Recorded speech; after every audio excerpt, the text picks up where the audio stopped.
dan modernitas. Ya. Nah, itu juga sesuatu yang menarik. Itu negara bangsa. Kalau pemimpin, ya pemimpin di luar negeri maupun di dalam negeri yang menjadi idola dari TGB, Kalau luar negeri yang masih hidup nih ya, terserah itu yang masih hidup atau apapun. ya saya bisa menyebut Grand Sheikh Al-Azhar. Grand Sheikh Al-Azhar. Ya, pemimpin tertinggi Al-Azhar yang bersama Paus Pope Franciscus ya, itu 2 tahun yang lalu kan menandatangani Human Fraternity Document. Itu dokumen terkuat ya, yang mencerminkan keinginan kehendak bersaudara bekerja sama antara Muslim dengan dunia dengan Kristen ya, dengan Katolik ya. Jadi dua kekuatan yang luar biasa kalau bekerja sama, tentu bersama yang lain juga di seluruh dunia, membangun dunia yang lebih damai dan aman. Kenapa itu monumental? Karena memang sepanjang sejarah tidak pernah ada dokumen sekuat itu. Oke. Penegasannya sangat eksplisit. Dan itu lebih dari cukup untuk membangun budaya toleransi dan kerjasama antar seluruh umat manusia yang berbeda agamanya dan latar belakangnya. Kepeloporan yang luar biasa.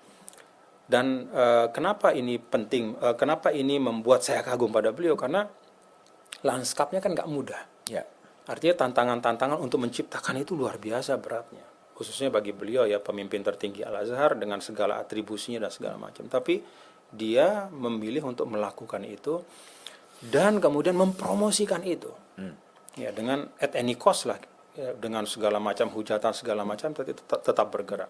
Dan hari ini dokumen itu menjadi asas ya Mas Budiman ya, bagi banyak negara termasuk di negara Arab. Saya ambil contoh misalnya Emirat ya, untuk kemudian membangun budaya toleransi dan kerjasama kepada seluruh manusia yang berbeda gitu. Ya. Dan saya pikir di Indonesia juga isi dari dokumen Human Fraternity itu Mungkin perlu bisa dibagi persis poin penting dari dokumen itu apa, TGB? Kesadaran bahwa kesadaran berketuhanan ya, itu harus berbanding lurus dengan kesadaran kemanusiaan. Oke. Jadi tidak ada artinya keberagamaan ya, tanpa kemanusiaan. Bahkan kemanusiaan sebelum keberagamaan. Ya, kemanusiaan sebelum keberagamaan. Karena apa? Ya manusia yang punya nilai kemanusiaan itu pasti beragamnya baik. Oke. Ya, jadi alurnya kayak begitu. Itu satu. Yang kedua, dalam dokumen itu diterjemahkan secara konkret. Arti dari keberagaman itu apa sih? Apakah memperbanyak rumah ibadah apa segala macam? Enggak. Keberpihakan kepada yang marginal. Itu disebut sangat eksplisit.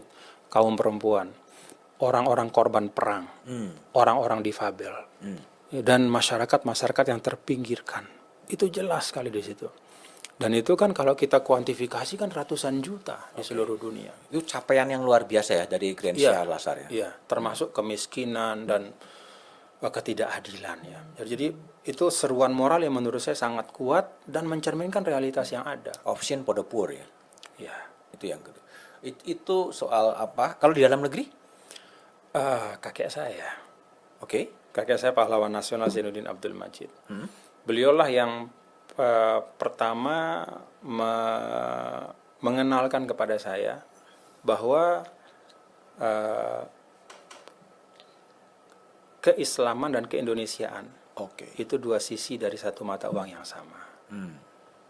Jadi kalau mau berjuang untuk agama, ya harus berjuang untuk Indonesia. Perjuanganmu sebagai anak bangsa itu juga berarti kamu sudah beragama dengan baik. Yang terakhir, TGB, saya ingin tahu Indonesian Dream, impian Indonesia dari seorang TGB pada saat Indonesia berusia 100 tahun, 17 Agustus 2045 seperti apa itu? Kalau dari pendekatan manusianya, Mas Budiman ya, Indonesia yang saya impikan ya, adalah Indonesia yang mampu memberi ruang bagi setiap anak bangsa untuk bisa mengembangkan potensinya. Memfasilitasi semua anak bangsa untuk bisa berkembang, melejitkan potensinya. Itu dari pendekatan manusia. Kalau bicara tentang negara bangsa, ya negara bangsa yang punya kemandirian. Kemandirian. Bukan hanya ekonomi ya, tapi kemandirian, sovereignty. Ya. Bukan dalam arti kedaulatan teritorial juga ya, tetapi kemampuannya untuk berdiri tegak di tengah kontestasi global ya, dengan semua sumber daya yang dia miliki.